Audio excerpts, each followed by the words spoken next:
Hi! இன்னைக்கு லஞ்சுக்கு பார்த்தீங்கன்னா, ஆஃப்டர்நூனுக்கு கீரை பொரியல் தான் நான் செஞ்சுருக்கேன். ஸோ கீரை பொரியலுக்கு ஒரு கடாய் வச்சுட்டேன். ஸோ எண்ணெய் ஊற்றிட்டு, அதுக்கப்புறமா கடுகு, சீரகம் ஆட் பண்ணியிருக்கேன் லைட்டா. ஸோ அதுக்கப்புறமா பூண்டு தட்டி போட்டிருக்கேன். அதுக்கப்புறமா பார்த்தீங்கன்னா, சின்ன வெங்காயமும், பச்சை மிளகாய் ஆட் பண்ணியிருக்கேன். சின்ன வெங்காயம் ஃப்ளேவர் நல்லா கொடுக்கும். ஸோ அதை ஆட் பண்ணியிருக்கேன். அதுக்கப்புறமா நான் கீரை ஆட் பண்ணேன். கீரை பார்த்தீங்கன்னா, சிறு கீரை தான் எடுத்திருக்கேன். அது நல்லாயிருக்கும். கசப்பு தன்மை இல்லாமல் இருக்கும். சாப்பிட்றதுக்கு ஓகேவாக இருக்கும்னு சொல்லிட்டு அதுதான் ஆட் பண்ணேன்.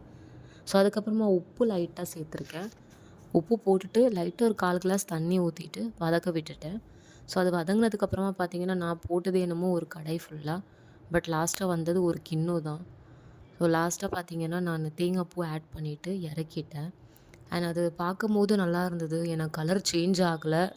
நிறைய கீரை பார்த்தீங்கன்னா கலர் சேஞ்ச் ஆகிடும் லாஸ்ட்டாக பார்க்கும்போது. பட் இது க்ரீனிஷாக நல்லா இருந்தது. ஸோ இது செஞ்சேன். ஸோ நெக்ஸ்ட்டு பார்த்தீங்கன்னா, நான் முட்டை தான் பாயில் பண்ணி மசாலா போட்டு ஃப்ரை பண்ணியிருக்கேன். ஒன்றும் இல்லை, பாயில் எக்கில் மஞ்சத்தூள், மிளகாத்தூள், லைட்டாக உப்பு போட்டு ஸோ அது பார்த்தீங்கன்னா ஃப்ரை பண்ணி எடுத்துட்டேன். ஸோ இது 2 தான் சைட் டிஷ் இன்னைக்கு. ஸோ நீங்களும் கண்டிப்பாக ட்ரை பண்ணுங்கள். அண்ட் என்னோடய சேனலை நியூவாக பார்க்குறீங்க, கண்டிப்பாக எனக்கு சப்போர்ட் பண்ணுங்கள். என்னோடய சேனல் சப்ஸ்கிரைப் பண்ணுங்கள். பாய்.